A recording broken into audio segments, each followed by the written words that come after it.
from Uppsala University. Just finished my PhD on Swedish language version of Wikipedia. And the dissertation is called Realm of Freedom, Wikipedians on the Practice, Mode of Production and Capitalism. And in this talk I will try to summarize this kind of 678 pages in half an hour, so it's going to have some flaws in the presentation. But anyway, I will first try to give a... The book is about Swedish Wikipedians and their views on their activities and how they perceive their activities, their own activities, and also the project overall, Wikipedia's relation to capitalism, or the political economy of society. And first of all, I will present the central concepts of the study, that are the concepts of playing, gaming, working, and laboring. And it's important because work and labor is central terms within Marxism. We'll come back to that. And also, play has also been used within internet studies and about peer production as a motivating force. And I make a distinction between playing and gaming. And there's also an old critical tradition from the situationists, and even way back, seeing something more genuinely human in playing with other human activities. And thereafter I will try to present how I use these concepts in the study and how I use a dialectical framework for structuring the analysis, and I will also later on give some examples of the ideological positions and formations that I found within the material. And the study was made through interviews with 8 Wikipedians. Not a whole lot, but enough for me. And finally, I will summarize the conclusions and make a comparison with the findings with contemporary Marxist view on so-called cognitive capitalism. And you will not see what I've written here, because you have to buy the book. But it's a typology, and up in the left corner you have playing, and then gaming on the right side, and then working and laboring below them. And it's I define these concepts through actually a literature-based study that I did outside of the dissertation work, about focusing on 5 different dimensions: the purpose of the activity, the form of practice, the degree of voluntariness, and the feelings associated with the activity, and also if it's trans-historical or historical in character. I will come back to these things later on. And we can also say that 2009, 2010, I played with, or worked with, or labored with the concepts of play, work, and commodified activities. But later on, through some studies of Marx, Volume 1 of Capital, but also drawing on some new stuff from media scholars like Christian Fuchs and Sebastian Savignani, about the importance of making a distinction between work and labor. Marx talks about concrete labor and abstract labor. And the concrete labor is when you create a use value, like a table or a chair or a book. That's a very specific activity. Whereas the abstract labor is the labor and the result of the labor that we exchange on the commodity market is a social construction of money. Is a very abstract thing, so therefore it's called abstract labor marks. And I will use, because there are etymological reasons for work, for example, it's more associated with the concrete labor, making something concrete, like a book or a table. And labor is more associated with hard toil and something you do because you have to do it, or yeah, we can come back to those definitions later on. But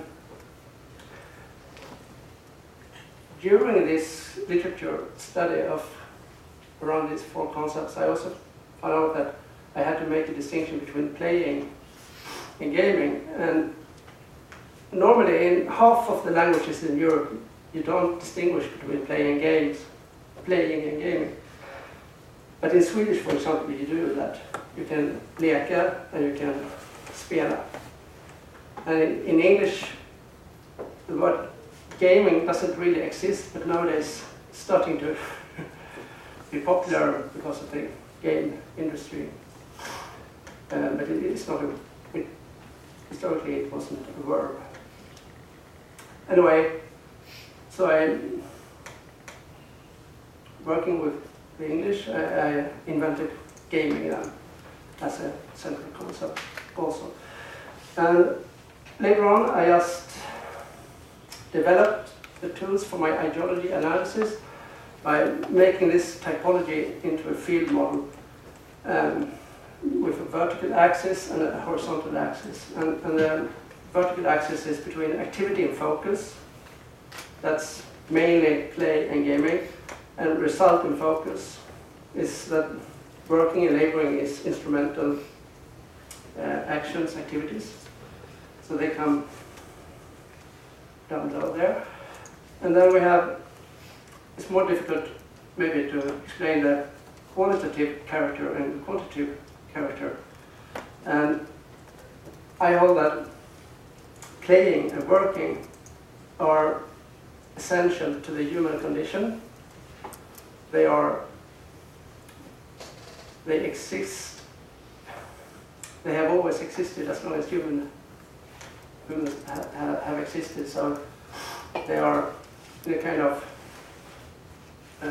transhistoric character to them. Whereas gaming and laboring are, at least laboring as I understand it as abstract labor then, is a product of capitalism. Gaming do exist in other modes of production and other cultures, but not in all human cultures. So therefore it's a historical concept as well. Then, when I start with the ideological analysis, I treat this kind of relations, because there are four concepts, there are 6 logical relations between them, and each of them has an own chapter then. And I will not go into the detail, but there is a certain problematic using a field model and a dialectical method, because it's different logics involved. Okay, playing and laboring is in the gaming industry. Sometimes you hear the word of playver, and it's a concept that gives you the illusion that there is a kind of a play from capitalism. And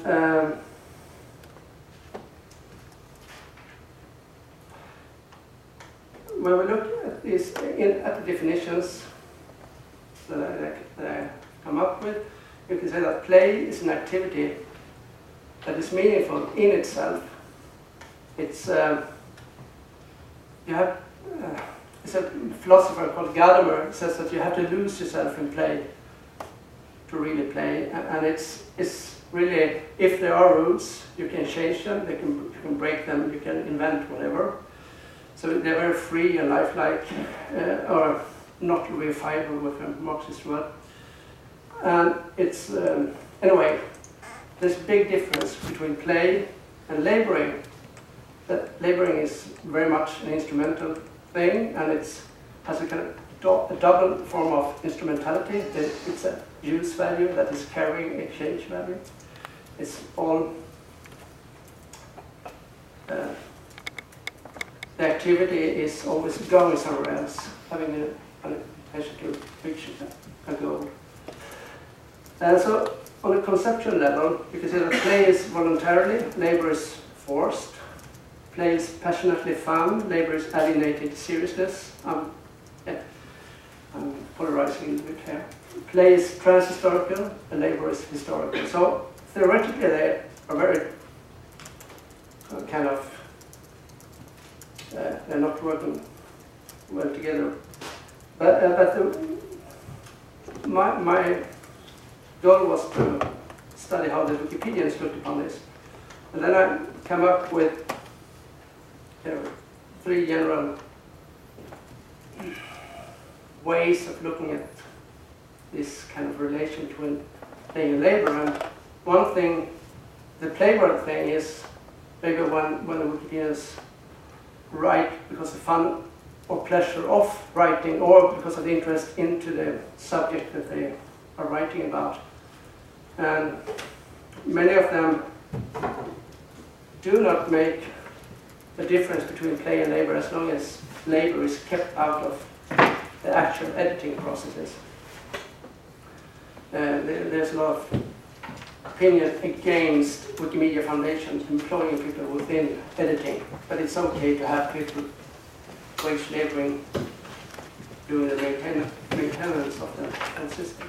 Labor play, and then as you maybe notice, the first concept is the stronger one. So labor play, then labor is the dominant one. There are a lot of discussions about Wikipedia needs more professionals. And the professionals have a different sense of what is fun. Wikipedia has to be more regulated, more professional in character for the professionals to take part of it. And then I also detect a lot of conflicts that, for example, it's not fun to write about your own work outside of Wikipedia, the work that you do for your livelihood. But everybody says, but I have heard about other people say that they like to write about it. Now, there's also this kind of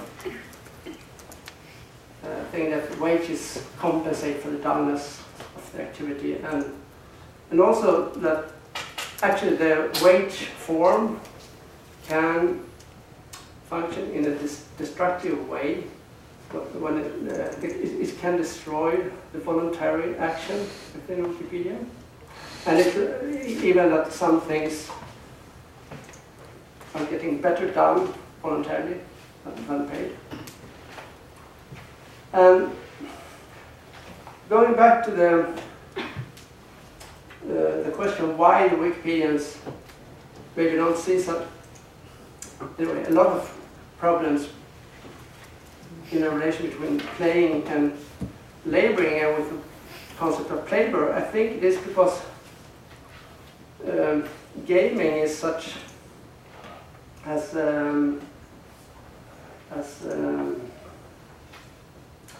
taken such a prominent role in today's society that we think about playing when we actually think about gaming. And gaming has this kind of character that you do it to compete with other people, sometimes in front of an audience, and you meet your comparer. You say that you're mäta, liksom. Competitors, but you have a kind of a yardstick and you compare yourself to that one in front of the public. It's very much alike what's happening with abstract labor and what's the true core of capitalism. So the situation is, for example, they argue, and I tend to agree, that the gaming is a kind of play that has been somewhat influenced by capitalist logic. And so when we say that, yeah, play war, actually maybe we are talking about a game war. Yeah, and this is important if we want to know what we are losing when we are using the word maybe play war instead of game war. This can seem a bit academic, but it's not.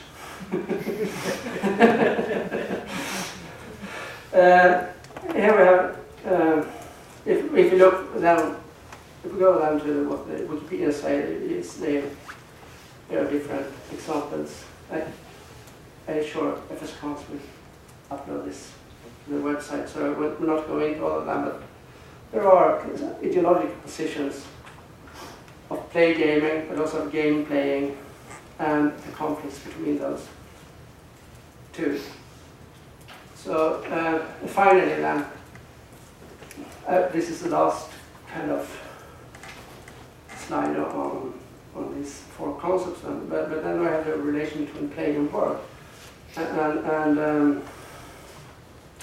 you could say that play could be as creative as work, but it can also be destructive when for example, someone plant for errors in Wikipedia for the fun of it. And I was interviewing one informant did that, and it was kind of a fun interview as well.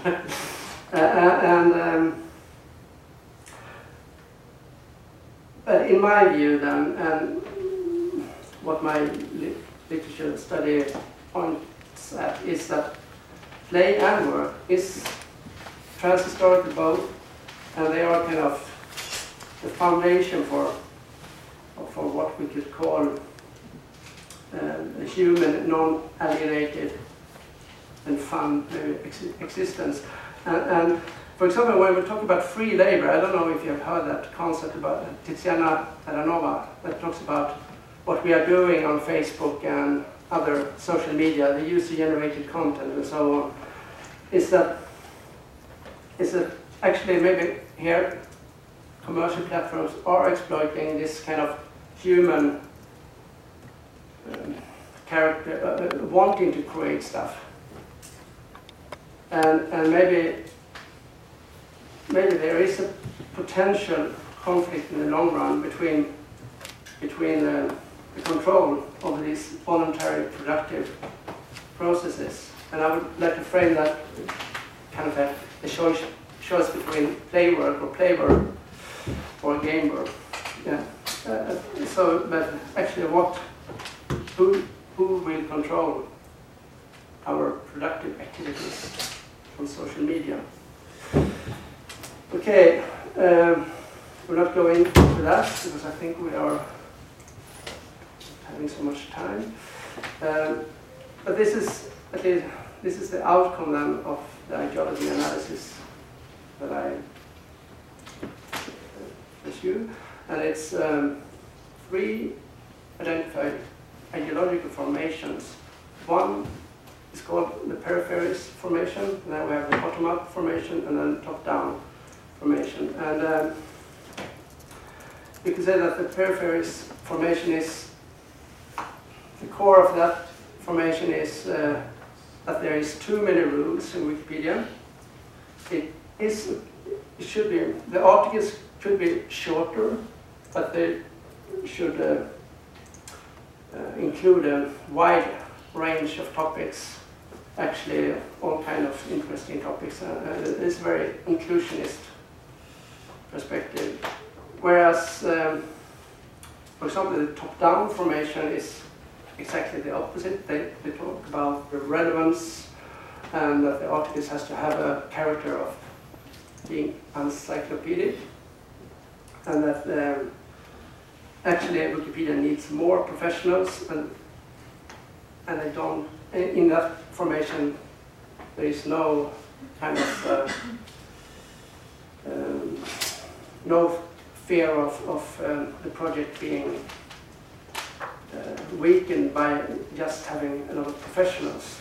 and maybe scare away the newcomers and amateurs. Whereas the bottom-up formation then, of course, is formation in between, that they say that we have to take care of the newcomers, we can't scare them away. It is important with quality and professional attitude and so on and roots, but we have to inform the newcomers in a very polite manner so we don't scare them away. To put it simply. And I will not go into that, but that's kind of it's a kind of visualization of how all this kind of identified ideological positions form formations.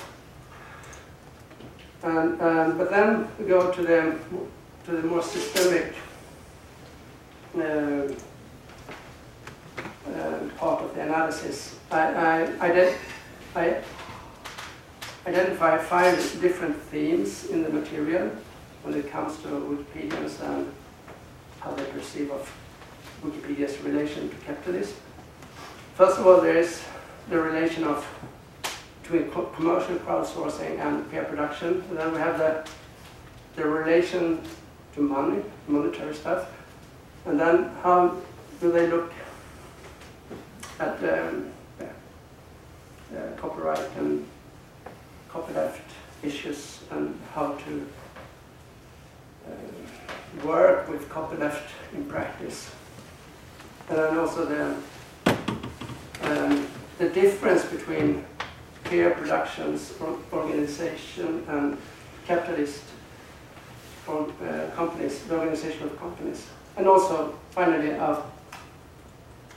alternatives or complementary, I don't know the word in English, to capitalism. And when it comes to that macro level, I make a kind of a spin-off from, I don't know if you heard about Richard Barbrook's term, the Californian ideology. This kind of critique the ideology that Wired magazine stands for. And then we have the communism of capital. It's the same thing as an autonomous Marxist called Paulo Virno uses to describe post-Fordist capitalism. How you get kind of communistic features, and like user-generated content and so on, free labor, to work for capital. And then we have a kind of progressive ideological formation that is actually has very few ideological positions on the manifest level. So you can find it between lines and in the assumptions that the informants make. So capitalism of communism is very much active on a latent, do you say latent in English? I think so, level. And this is then my kind of explanation of that. And I had a problem where to put the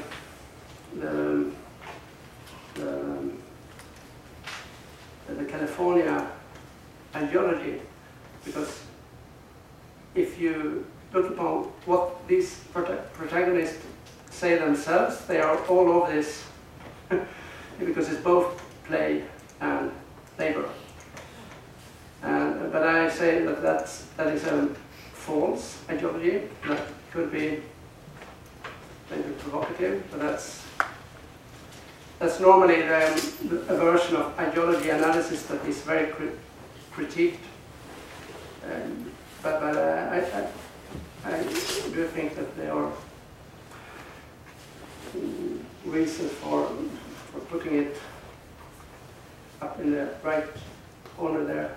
And you don't see that. Also, the horizontal axis goes between communism and capitalism, so it's very black and white thing there. And then we have some overlaps between, for example, the communism of capital is in the down right corner there. And the capitalism of communism is between, in the left corner, and then you could also think play and work in the form of typology if you broaden your understanding of the model. Anyway, what I come up to, this is a short version of the dissertation, is that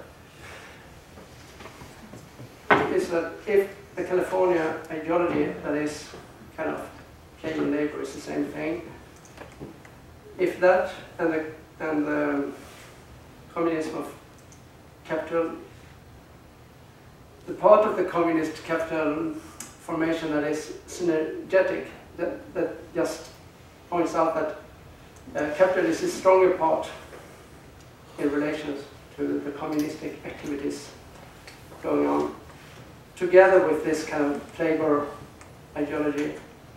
If they will together co-opt Wikipedia within capitalism, if not the peripheries formation and the bottom-up formation and the critical part of the communism of capital, meaning the people that see that capital is stronger than communism, that they don't like it.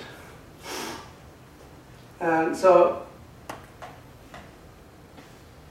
for what it's worth, it gives some detail to which kind of processes, which kind of actors that we need to support within the Wikipedia project if we want it to continue to be a radical and progressive project, and not just a complementary version that is vitalizing capitalism, and instead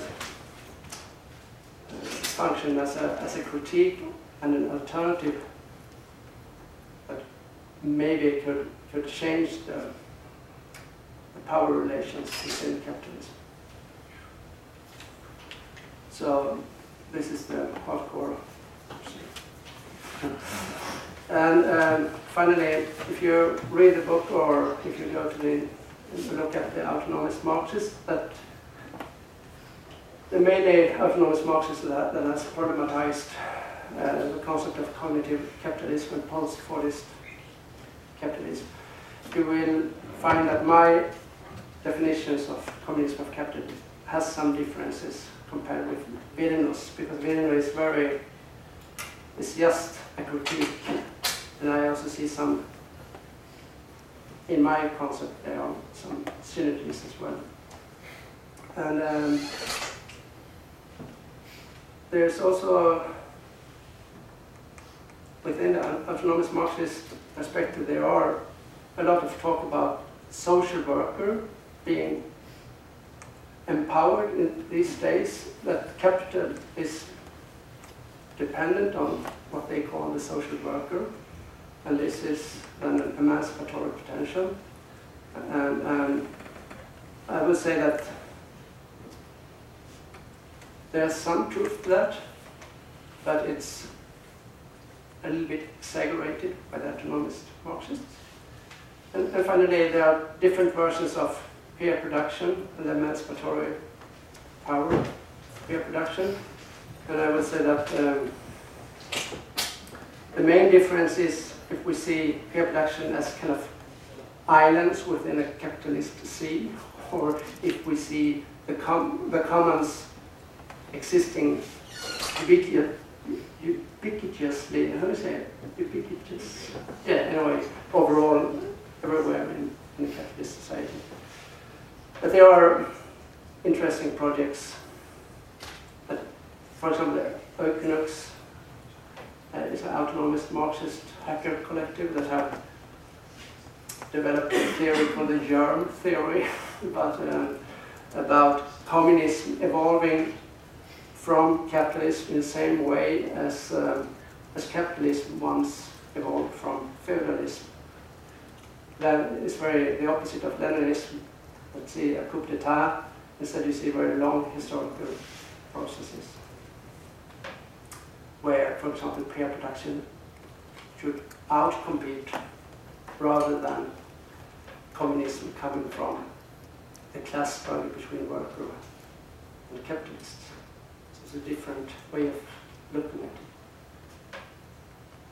But I think it's actually a lot. Here's the commodity.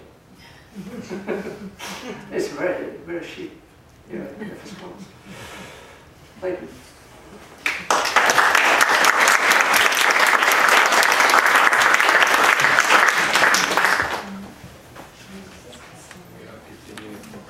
Okay. Any questions? Yeah. I will not ask if Wikipedia has a future, but why does Wikipedia has a future? Why? Please elaborate a little bit about the motive for the question. Well, you see, Wikipedia is being edited all the time. New people come and join the project. And will it continue to be like that, or will... That's the big question, actually, because there have been signs about the contributors becoming fewer and fewer, and then maybe you have to make a choice between more institutional actors like Riksarkivet or Riksantikvarieämbetet here that they have already cooperate, or should we go to the amateur, or how should we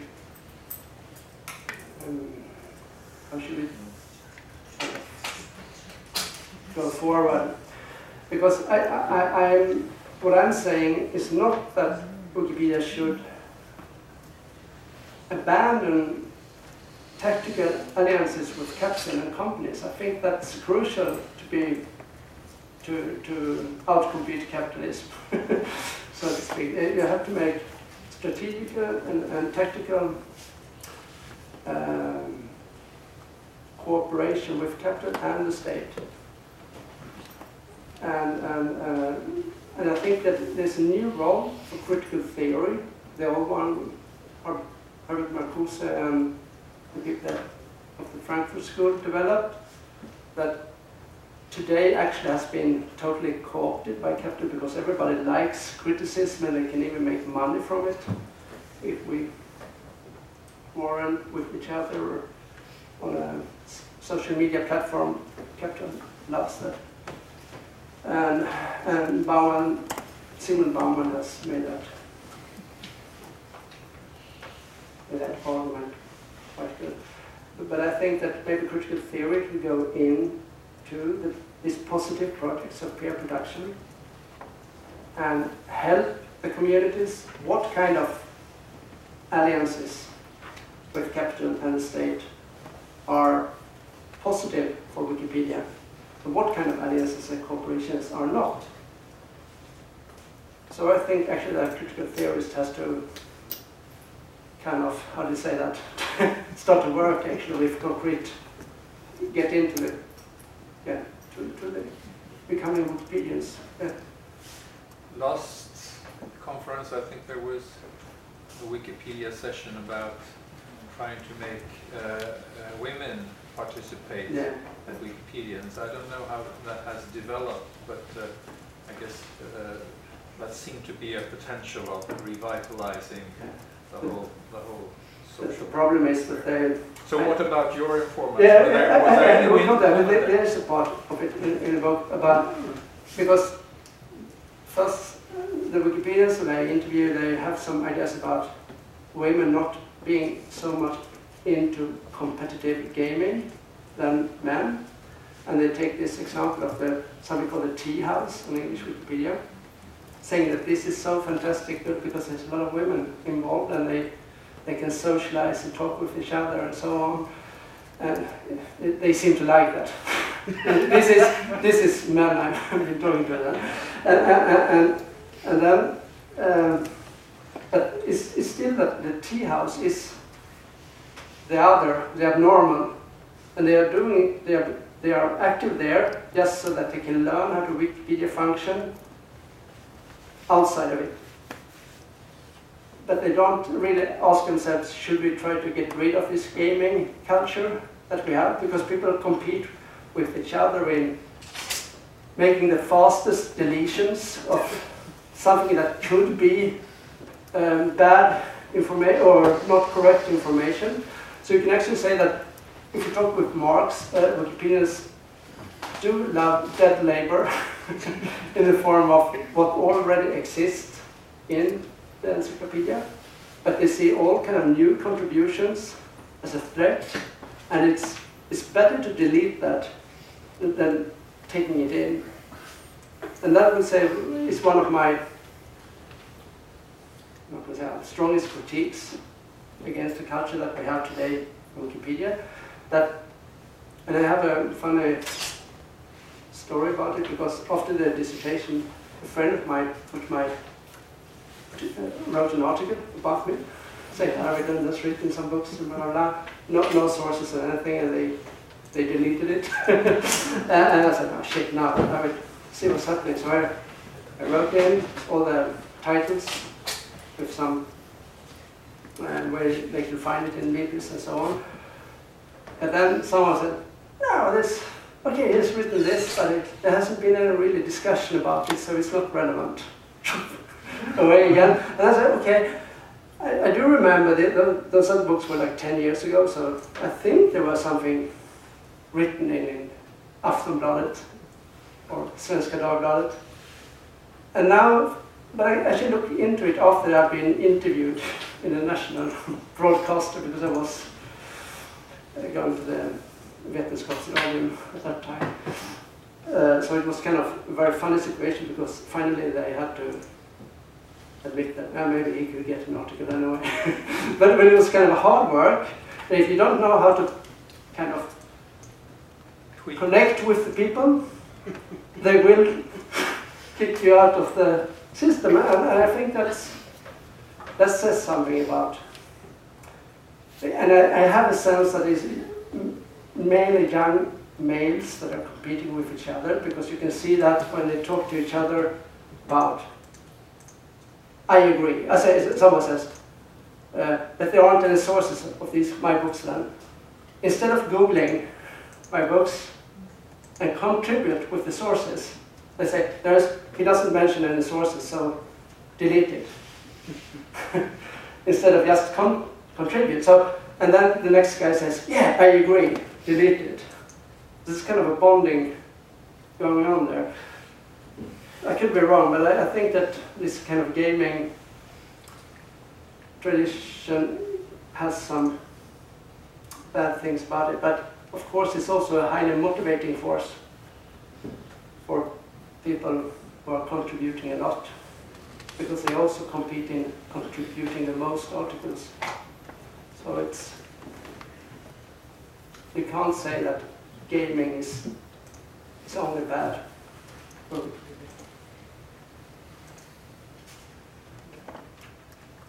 Is there anyone here who is Wikipedia? Yeah? Okay. How many of you have been contributing something to Wikipedia? Almost everybody. Not self-identified. So why don't you see yourself as Wikipedia? That's an interesting question. Okay, so let's stop investigating you. Next study.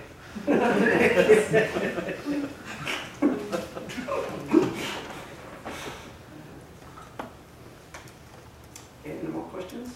Yeah? I'm kind of wondering, like these past few years in the open source community, especially around Python, there's been a lot of talk about unpaid labor and how people are burning out working in open source. I've never really been a very active contributor to Wikipedia, but I see some parallel there. And I'm wondering, are there any, at least rough numbers of how many people are burning out, like or the burnout rate of active contributors? Not as what I have seen. But I think there's a big difference between open source or coding projects and Wikipedia, because there are a lot more people receiving wages within open software projects, and I can imagine that has to do with the responsibility of the people who are safeguarding the code, and because there's a core of active people that are doing highly responsible work, and then we have all the people sending in a bug fix. Whereas in Wikipedia, it doesn't, the editing process,